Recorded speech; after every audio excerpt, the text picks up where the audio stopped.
So, it's 2 AM in the morning on the 28th of January 2016, and on the 20th, Wednesday the 20th, a short film came across my Facebook page, which I found extremely interesting. Now, ordinarily, you could breeze past this sort of information because we're all busy, but because it's intrinsic to what I'm presenting, I thought it was worthwhile investigating. So what I'm going to do is I'm going to press play on my editor, which will come up in the screen, and I'm going to talk us through it, occasionally interrupt the film, maybe move it on a bit. It'll be annoying for a moment or two, but it's important. So here we go. So we're just leaving the Gold Coast Airport, and we're on our way to Sydney. I've decided to ask a friend to come along as a companion, fellow explorer. So here we are, we're looking into the hinterland, that's the Kugels.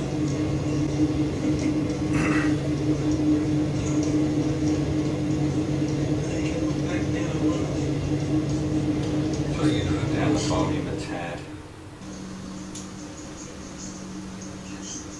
And this was the mission.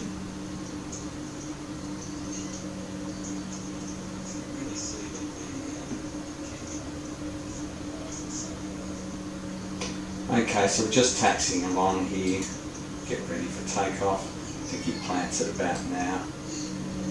And what we're going to be able to see is the landmarks that I've been using for my measurements regarding the video and Google Earth. So this conquers two things at once. It presents where I've been making my measurements, as well as we're on an adventure, a day trip to Sydney. So I'll just let the plane take off, it's always very wonderful. And you'll see that the pilot does a very, very quick, short turn after leaving. And I happen to be in the back seat, just behind the wing. Lots of chemtrails in the background and the morning sky. Yes, we're looking south, obviously into the wet east. So here, I'll just bring my cursor in, it's better. This is the groin at Kira, this will be Eagle's Nest, this will be Greenmount, and this will be Snapper Rocks, this will be Point, the lookout that I've been using on Flat Earth Lookout, not Flat Earth Point. And in the background we have Cook Island and the Tweed River. And we have the high building there in Coolangatta and the Ballinga Beach. So as the plane swings around, I'll pause it from time to time. Sorry for the wobbly camera work, but I don't know what the pilot's about to do.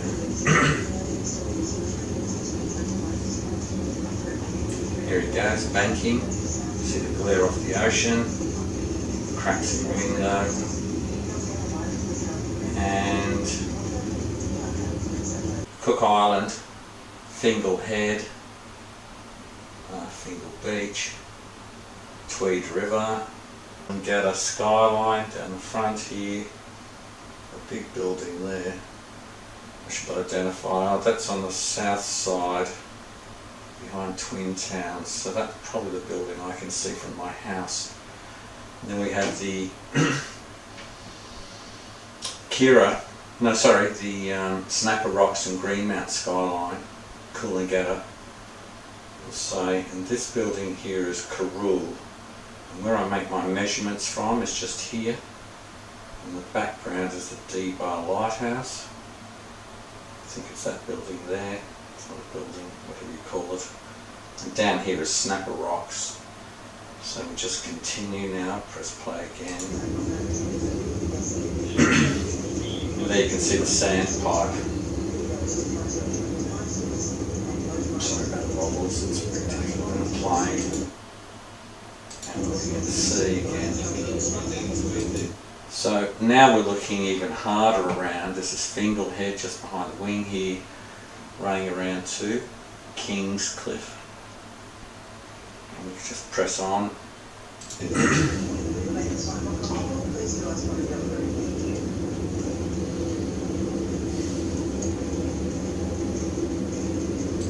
So you can see the estuary area of the Tweed River. And in the background, let's just have a look. This is actually Byron Bay. This shows you why you can't actually see very far because of this arch in this bay. See? It's probably Ocean Shores, Golden Beach somewhere there. And then that's King's Cliff, Fingal, Tweed River, and the whole front of the coastline. So I make my 3 triangulated points from here, here, and here. So that's the eagle there probably. Anyway, we'll fly on.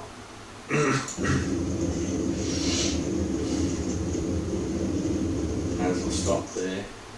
See, Byron's here, right on this edge. It's the lighthouse be here somewhere, but not in that sort of light.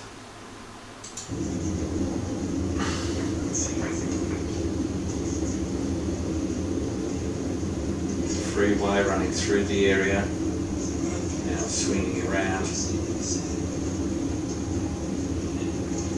What a perfect position. Here we go, zooming right in.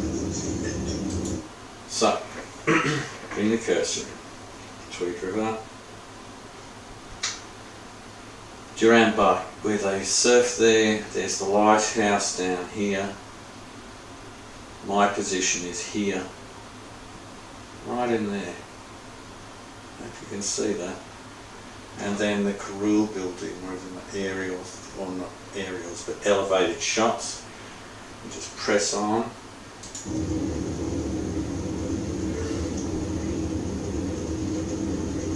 And now here on the far right, in the background, we've got Mount Warning and the whole caldera, which is this place here, the caldera. All the way around, massive it is. And my other position, I imagine is around here, on the south side of there. I figure that's Mount Carrool, although it could be here. It's a little bit difficult to tell from what I'm actually trying to do. Anyway, press on, the whole coastline, again, wonderful.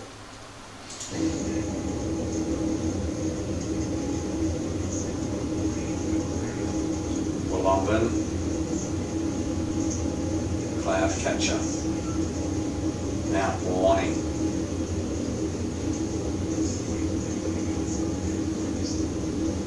Let's have a super zoom. Let's see if we can stop it. Okay, so as I mentioned before, there's the little shelter, 6-pointed thing. The benchmark is here. There is a little beach here, and that's the other seawall I video recorded from once. And so you can just see you come down here and around here to Carrool building, and or you go around here to Greenmount. Let's see if I can get the frame. No, it's not going to be very easy. Yeah, that's about as close as we're going to get. So it's a bit out of focus, but right here, about 160 feet off the water. About 80, 90 feet by Google Earth's mentality. Anyway, so here we go again.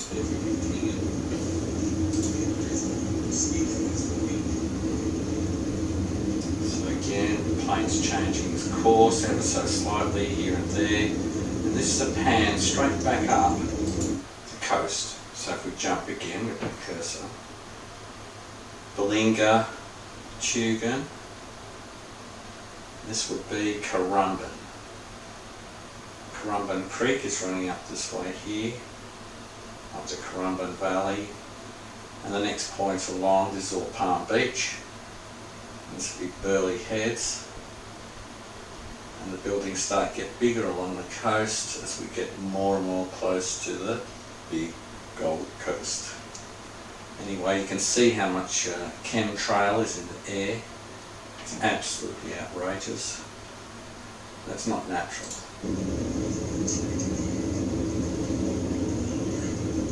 We actually see the coast there, so let's zoom in again.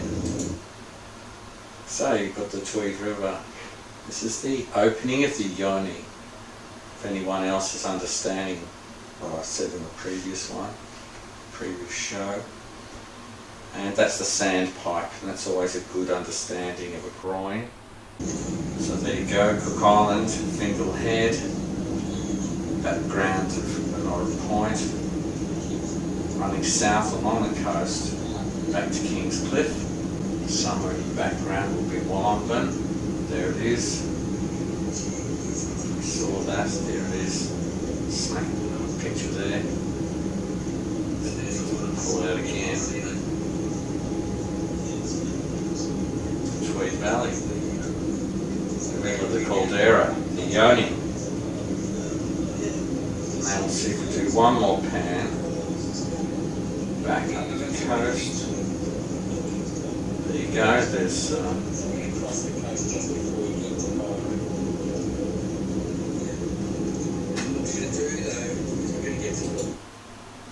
so almost looks like a reverse on from here. Anyway, so my point is right down here. You can't get any more southeast and still be in Queensland. Where's the camera? There it is. I'm leaning right back so the camera can actually get the shot.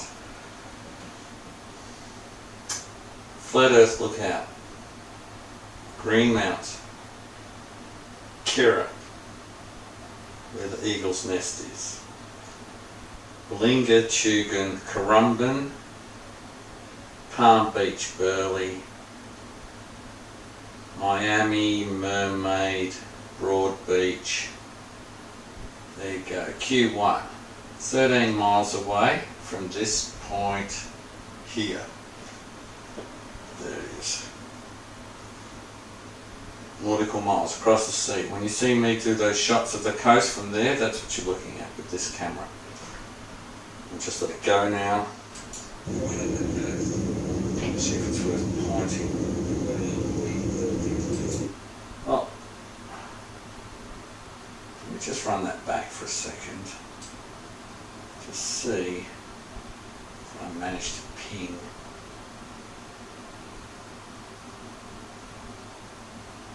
Is it there? That could be the Gold Coast Seaway there, actually. I'm not saying it is, but it's relatively close. Let me just run that shot back. Let me just see, frame by frame. So the Gold Coast ends, there's Narrow Neck. Boats have to get out somewhere. I reckon. There it is. So now this is South Stradbroke Island.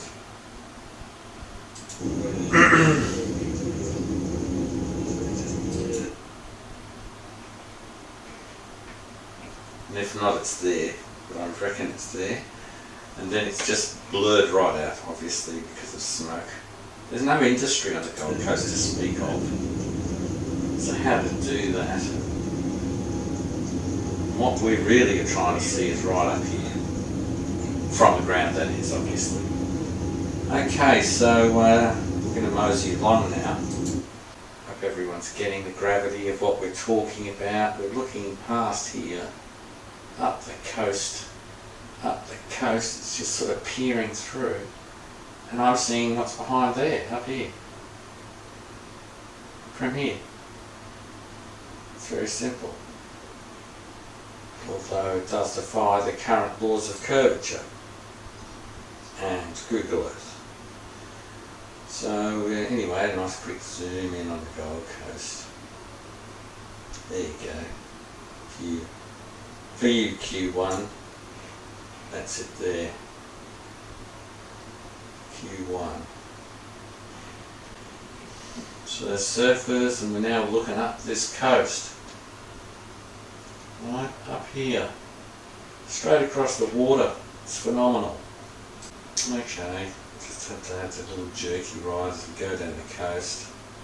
Although I think that was the Caldera. There you go, I think that's it. In here somehow or another. It's a little bit difficult to identify Mount Warning in amongst that. Okay, so now we're just in the back of the plane, and obviously I've found myself a chemtrail. I told you these things are not normal. They're normal clouds, probably mixed with chemtrails. As I mentioned, this film came across my desk. I'm not going to copy it.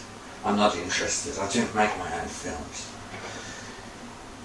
But this gentleman, he had a telephone camera and he was pointing at his feet, and he was explaining how in the right environment artistic brilliance can take place.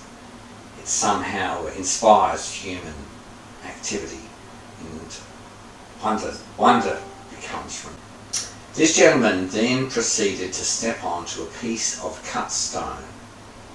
Doesn't matter what sort of stone it was about 1.5 inches, say 35 to 40 mil thick. And here he was, he stepped onto this piece of stone, and he starts to explain that he's now stepping onto New South Wales and Queensland. Boom! I live on the border of there. He's walking on a map of Australia. Hold on. Tick, tick, tick, tick, tick. There's water all around it. Well, lo and behold, this gentleman starts to walk further. He already said it was an art piece. I don't know what clowns actually walk on art pieces, especially when there's a perimeter and a pond. It's like, hold on a second. Anyway, having said that, I don't want to criticise the gentleman because he showed me an absolute classic. He showed me a picture of the flat Earth centred, the azimuthal equidistant projection centred on the North Pole, which in my firm understanding is the Vedic flat Earth Bhumandala model of the world. And because I'm so much in tune with the whole subject matter, I realised, hold on, got to investigate. Now it turns out it was in Sydney. That's why we're flying there. And Raj, my dear friend, he wanted to see for his own self, obviously. I mean, this is, it's not in the public arena, although it is. It's like in a nowhere zone. I'm not going to exactly tell you where it is because we don't need thousands of millions of people there. They'll just shut the place. But needless to say, it's in a very intrinsic place in Darling Harbour. So, I'll just move the flight along a bit before we'll get to Sydney shortly. And I had to go and have a look. Now, we could worry extremely about expenses. We could worry about getting cheap fares. We could worry and then we could act.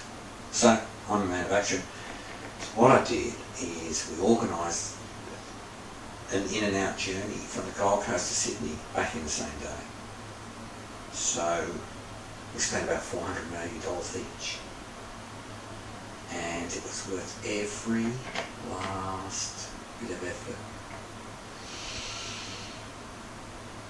Anyway, just so happens that my brother was there, working in Sydney. I asked him to meet us there.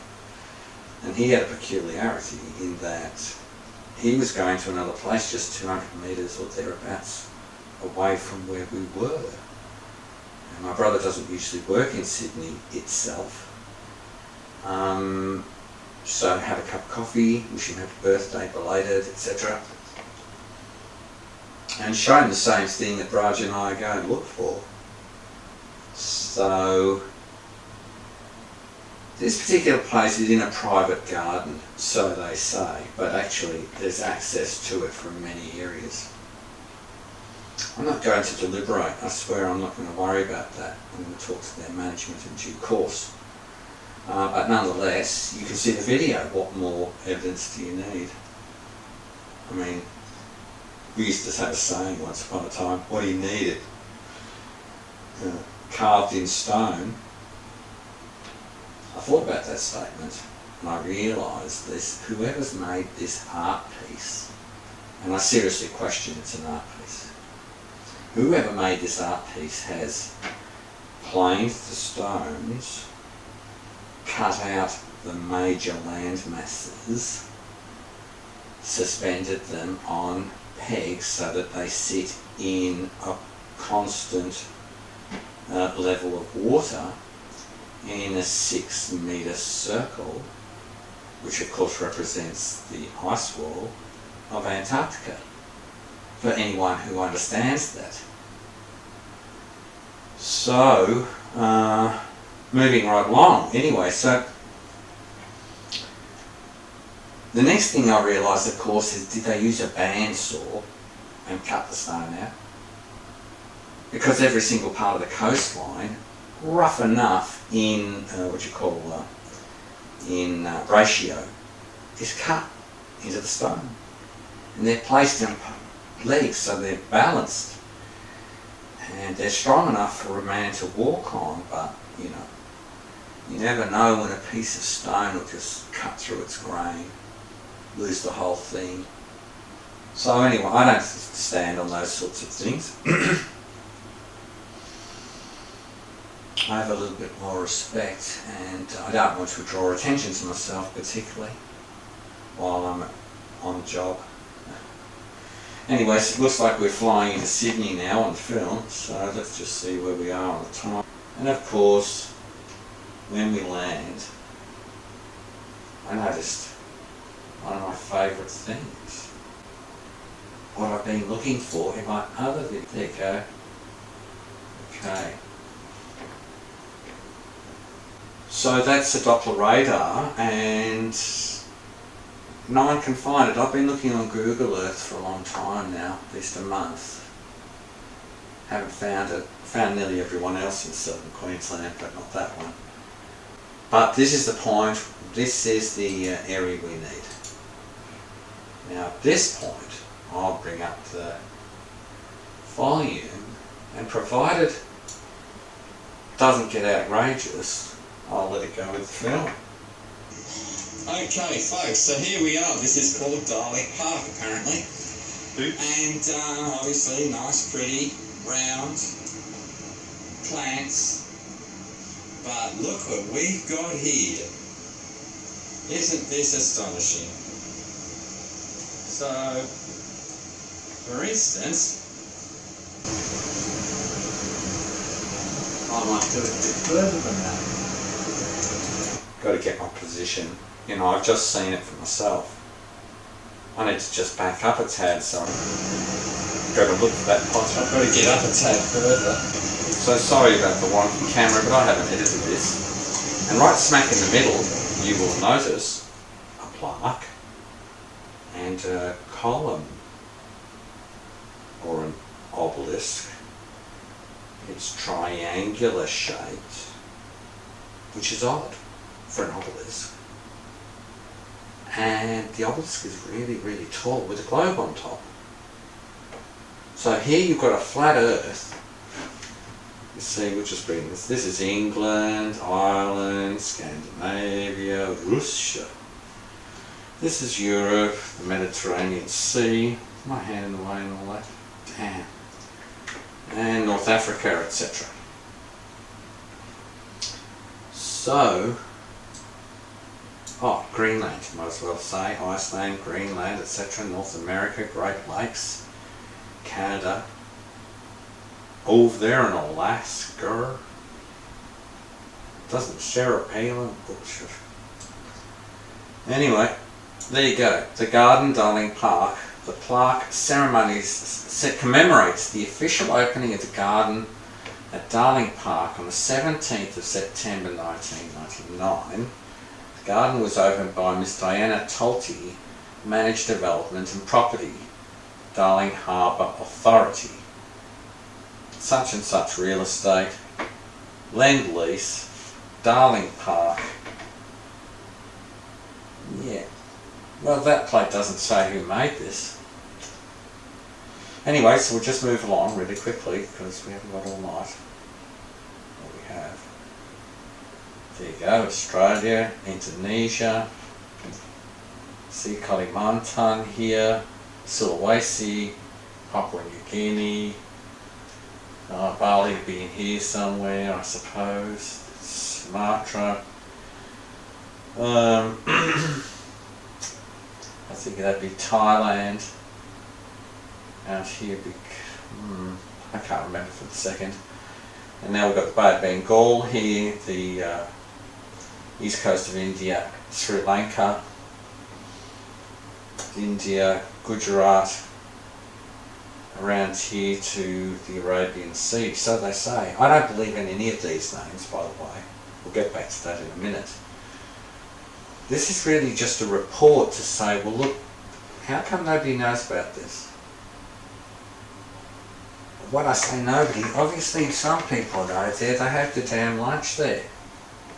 Nice office workers. Looking in an art piece.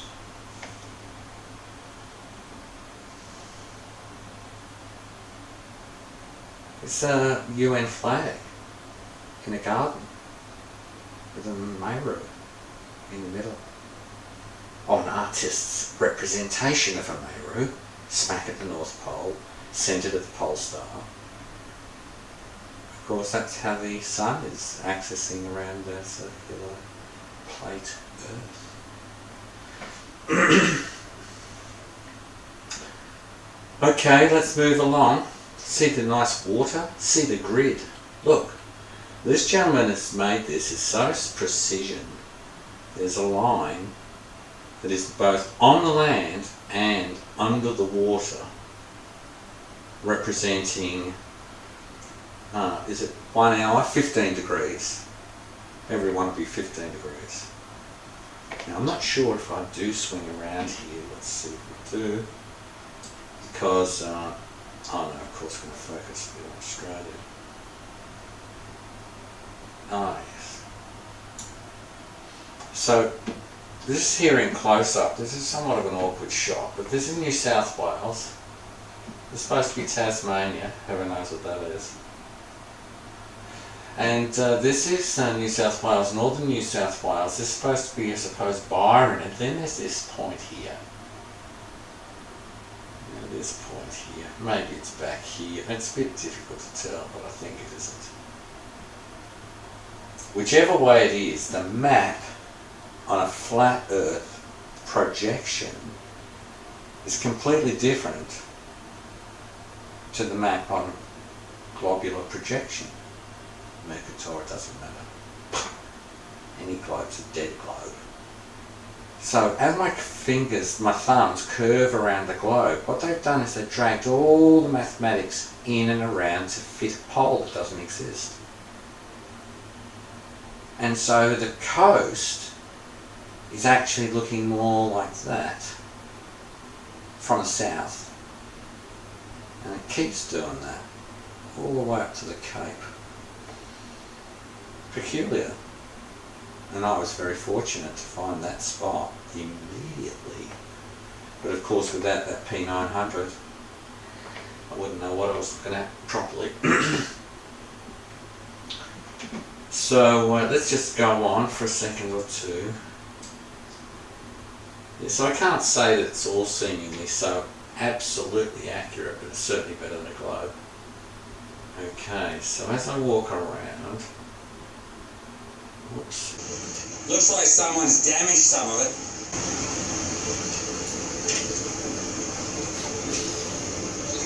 Okay, Roger, my brother. There you go, looking at the continent side on. And guess what? The outside wall must be.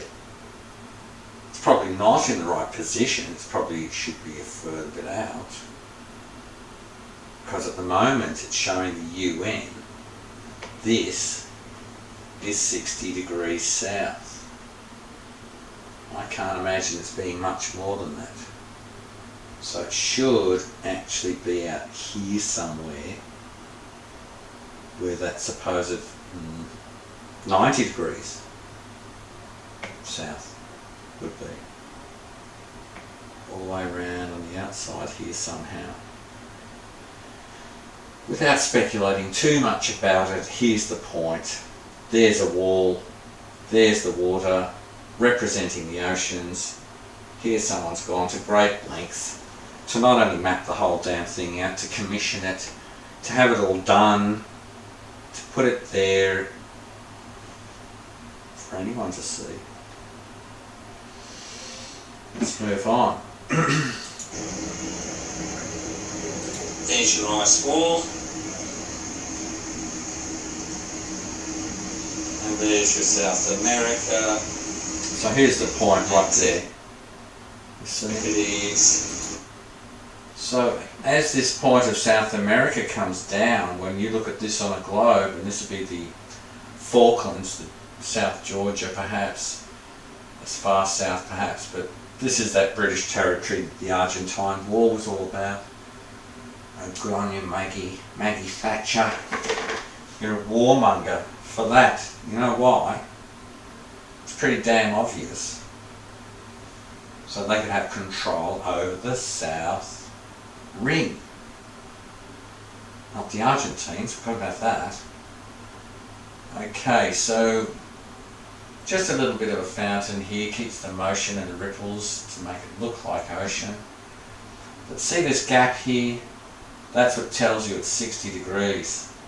That's what tells you there's part of this is missing. And certainly the ice wall is not that close to the tip of South America. Check for yourself. And very interesting, this, as I've mentioned, a three-sided Meru, which is not, it's not the Vedic mood, but there's obviously got to be something important in why the person did it. Well, you'd think so. Let's go on. Pointy. Now I'm explaining the points of Africa and South America as against, Then, of course, a Meru. Perhaps. yes, it was raining. It's a little bit annoying because we got there raining, but we're going to get a couple of seasons on flat Earth. So I say flat Earth, Boomandala. Japan. It's only 1 foot from Antarctica to Tasmania. If you're a giant. New Zealand, the archipelagos, the islands, Japan, and the Bering Strait. There you go. Look at that, folks, Bering But Strait. anyway, you know where it is now. I can send you back here with a mobile phone. Okay, so here's an overview. My associate here in the garden. This is a Brahmin priest, just by the way. This is a sadhu for the first time contemplating in Australia. Bhumandala, azimuthal equidistant projection of the world on a flat plane centered on the North Pole, pole star. In a sacred garden, a 9-pointed Enneagram floral arrangement that they say is a Waratah. You'd have to, being an Aussie, but actually most people immediately in our tradition would say that's a lotus, or a stylized, at least stylized lotus garden. So I'll just drag a cursor, you can see the pathways here, and the points run out here. We can't exactly get a proper overview. Then you'll see in the background here this ring of flags.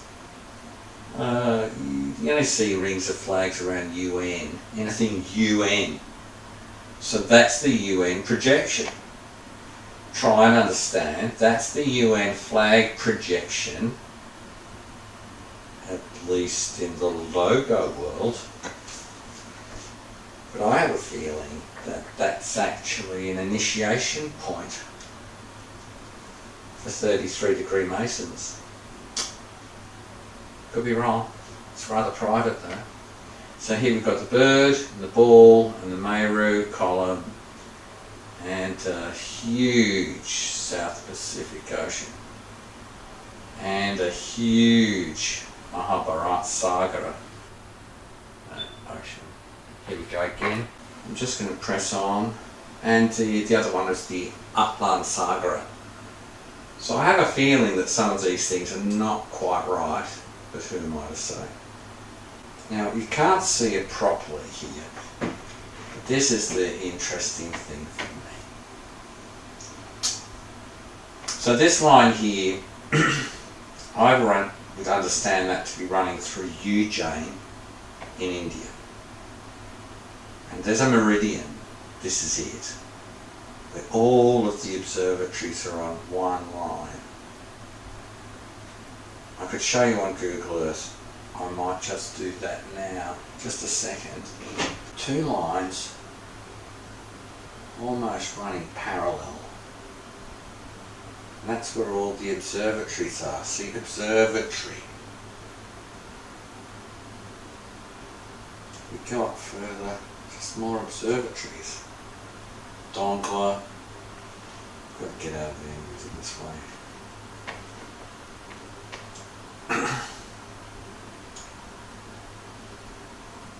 Jaipur, so one,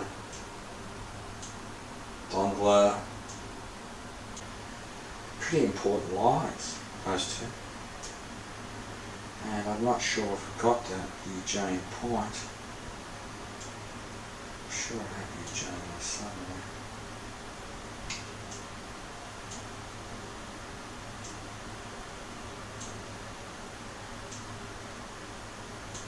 Jaipur. Maybe I was wrong. It's immaterial for the moment. That meridian was, one of those lines was once upon a time what is now known today as Greenwich Mean Time. So we could say this was Jaipur Mean Time. Millennia ago, the Vedic navigators completely mapped the entire world and knew it absolutely inside out. That's what's happened. The British, the corporate materialists who've lost their way spiritually, they've taken over the trade routes and globalised it. See? The state of the globe, or the globe of the state. We don't live on anything that resembles curve. There's no curve here. The elevation in the land to sea level is from Mount Everest down to the water.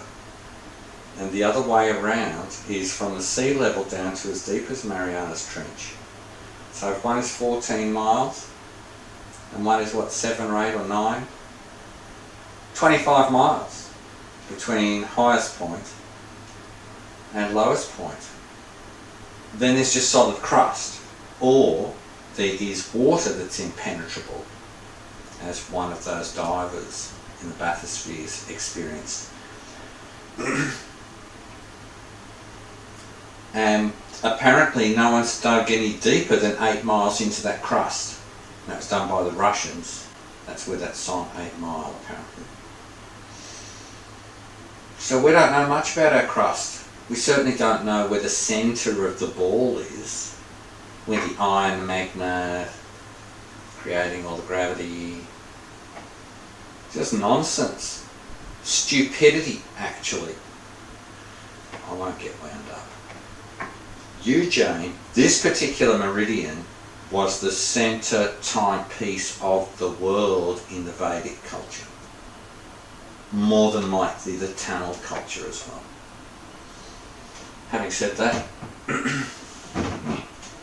we're going to go back to the gardens. We'll tuck this one to bed.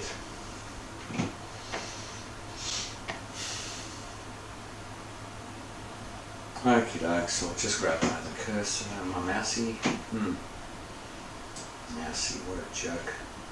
Anyway, as I said, my brother had to go to, well, I might as well tell you, the aquarium. So I thought, well, we can talk longer if we walk him there. Might see how much the aquarium is. Well, $65 for a quick in and out wasn't worth it. I've already got some other pictures to verify that, but I may have to go to SeaWorld or something like that. It's somewhat immaterial.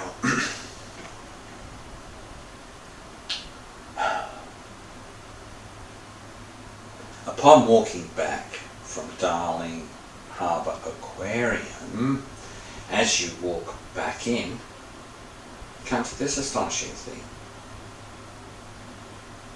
Now, of course, most people just go, oh, big clock. I go, well, actually, that's got the time, the moon, and the constellations in a three-face clock. And that is exactly what's being put at the front of the TOVP in Mayapur with three separate faces. And I asked Antitui Prabhu about this. So my point to you is very simple. If you watch my films, you'll see that anything connected with the TOVP, a planetarium, by their words, has a clock to indicate solar, lunar and constellational time.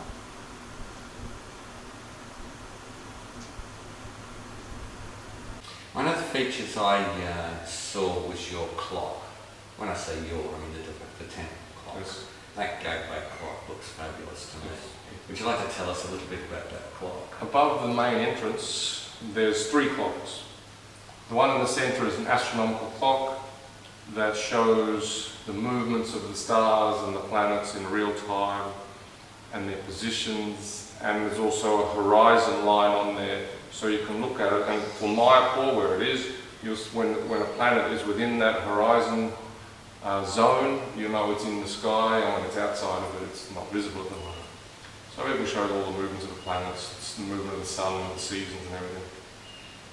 On one side, we have a regular clock that everyone's familiar with, and on the other side, a moon phase clock that will have a large hemispherical moon in the centre to show the illumination of the phases of the moon from full moon to new moon and back again, plus a moon going around the outside showing which lunar day we are in.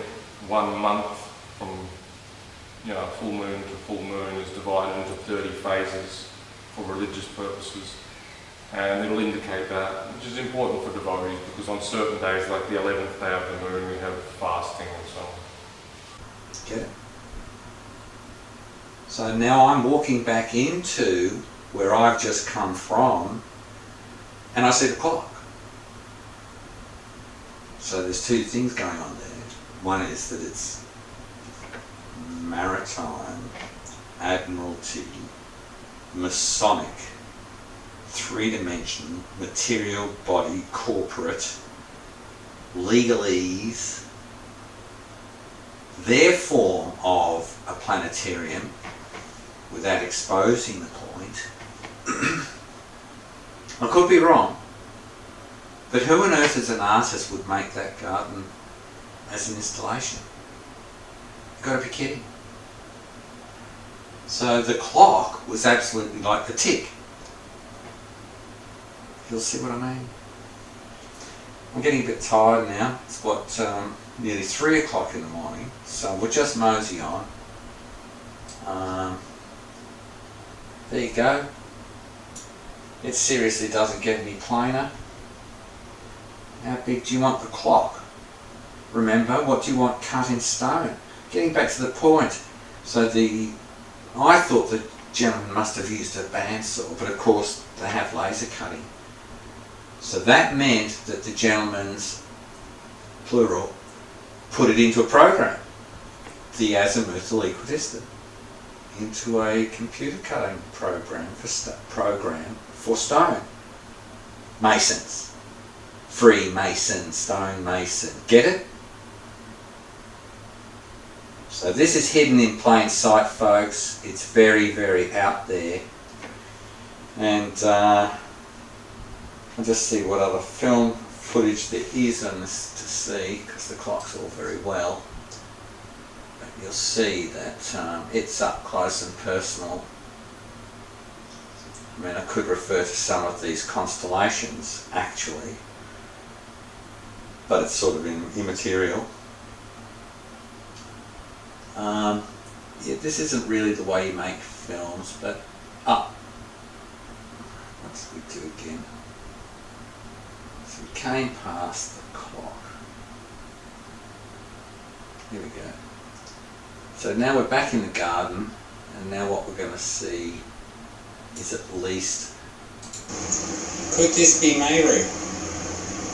Anyway, that's what it looks like. At least the continents have dried out. Pretty nice. But they don't want us here, so we're going to just back off. Looks like security's behind me. Flat Earth reality. Meru pillar. Heaven knows. And now, of course, we find a model of it. Smack in the middle of the atrium. There you go. In a round circle with their flags, their little UN, their 9-pointed Enneagram floral botanic garden, fit for anyone to do coffee, cappuccino, have your lunch, get back to office, can't be late. Can't be late. I tell you seriously, folks, if I was employed in that office building and I realised that was there, I'd probably give up work. So we'll think there's one more shot. A closer one. 3 buildings, atrium walkway. All the roads are passing underneath and separated. They've built the gardens up here, so it's botanic wall. There are entrance ways, but you sort of have to double back on yourself. These are all lovely places, the architecture. Phew. But of course they won't let you into up here to see this from down. No, you're not allowed to see it from above looking down. We've got a model. Okay, and there's this thing here. Look at this, a 3-pointed pyramid with another 3-pointed glass pyramid on top of that. Okay, well it's just a model, yeah? And then, let's go and use my camera in nice and tight. Oh! Now look at that. Got a woman with a baby, the Meru's missing, and look at the Gestapo type. This looks like an American policeman or a captain from the SS. One more time. Yep, or a captain from the SS, as I mentioned just before the camera went down. So there you are. Sadhu contemplating Bhumandala. Cut in stone. What more could you ask for?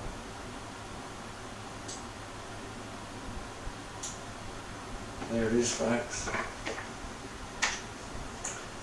That's an Australian Brahmin priest meditating on flat earth. Meditating on Bhumandala.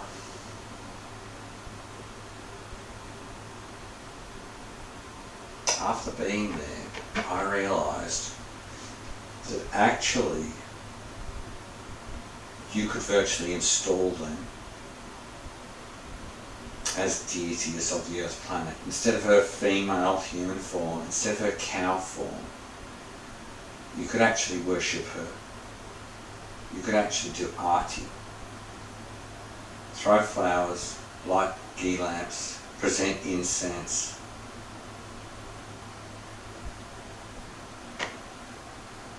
To the reality of where we live. Okay folks, that's enough for me. It's been an hour thereabouts. That was a quick sortie into Sydney. I saw it on Wednesday, it was in the can by Friday afternoon. In the can, sorry, in the computer. Film talk in the can. Enjoy. Namaste. Hare Krishna. All glory to my Guru Maharaj and to Srila Prabhupada. Ordinarily, I wear my shirt, my Om Kavacha shirt. But I've got a shirt that I wear occasionally, and it's this one. So you should press pause, and you'll realise, firstly, there's no such place in Australia, Beaver Creek. Just check the wording, and then you realise my subheading. We just did a cunning stunt. Have a nice night. He's walking around, all the way around, hopefully.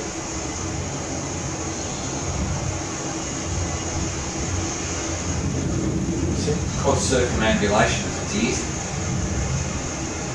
That's what it's called. If you can worship a lingam as a stone and know it's Mahadev, you can worship this as Mother Bhumi. They're my realizations. Oh, by the way, to the Temple of the Vedic Planetarium. This should be the image in the floor of the TOVP with its Vedic names. That image completely with the whole ice ring circle in absolute as prim as proper as you can get. So this world image, right, in full colour in the floor of the temple. So the International Society of Krishna Conscious Devotees can dance on Mother Bhumi in Prabhupada's planetarium.